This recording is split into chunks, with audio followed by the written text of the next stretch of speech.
Actualmente, más de la mitad de la población mundial vive en áreas urbanas.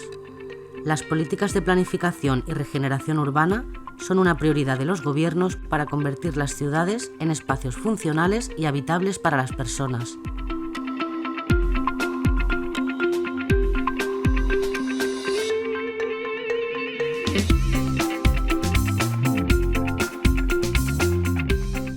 Una de les tendències de l'evolució de les nostres ciutats i una de les seves més preocupants característiques és el tret de que els grups socials tendeixen a separar-se sobre l'espai. Com que la possibilitat de triar lloc de residència és una funció de la renda de les persones i de les famílies, com és obvi, aquells que tenen més poden triar més i aquells que tenen menys poden triar menys. És a dir, que tenim que aquells qui menys tenen tendeixen a concentrar-se en les àrees més degradades, les àrees més mal servides. El año 2004, el Gobierno de la Generalitat de Cataluña puso en marcha la Llei de Barris, un extenso programa de renovación urbana que tenía por objetivo mejorar las condiciones físicas y sociales de los barrios. La iniciativa se acompañaba de dos programas complementarios, Trabajo y Salud. La llei de barris té exactament aquest objectiu, és a dir, intervenir en aquells àmbits que necessiten d'atenció especial, aquells àmbits que són els més degradats, aquells àmbits on es concentra la major problemàtica social, però no intervenir d'una manera, diguem-ne, sectorial, no amb el tema de l'habitatge o amb el tema dels serveis, sinó en tots aquests àmbits alhora. I això són les polítiques integrades de rehabilitació urbana.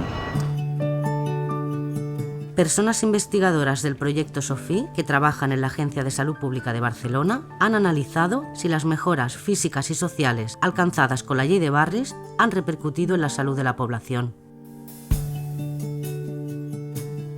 En Barcelona, 15 barrios consiguieron la financiación de la Llei de Barris. La mayoría de ellos son de alta privación socioeconómica.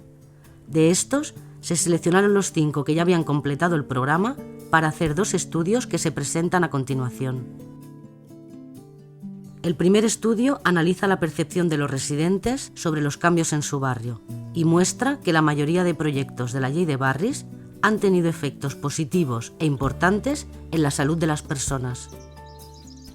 Una de las cosas que se pelearon mucho para que se hicieran fueron los ascensores de la calle Alcántara.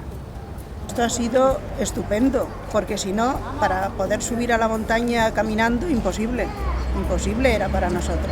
En el Toni Guida hay muchas entidades, y una entidad que es la más grande es la xarxa de intercambio.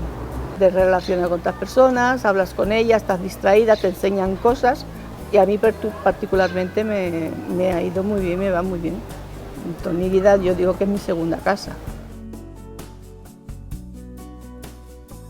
El segundo estudio analiza datos de la encuesta de salud de Barcelona, realizada a una muestra representativa de la población, para conocer los cambios en 2 indicadores de salud. Los cambios producidos en los barrios que han participado en la Llei de Barris se comparan con los que ha habido en barrios no participantes y de condiciones socioeconómicas similares. Vemos como en el 2011 la salud percibida mejora respecto a 2006 en los barrios intervenidos, lo que no ocurre en los barrios de comparación. La salud mental también mejora en las mujeres de los barrios intervenidos, mientras que en los hombres la intervención parece prevenir el empeoramiento de la salud mental que se aprecia en los barrios de comparación. Hemos observado que la mejora en salud ha sido más importante en las personas de las clases sociales más desfavorecidas.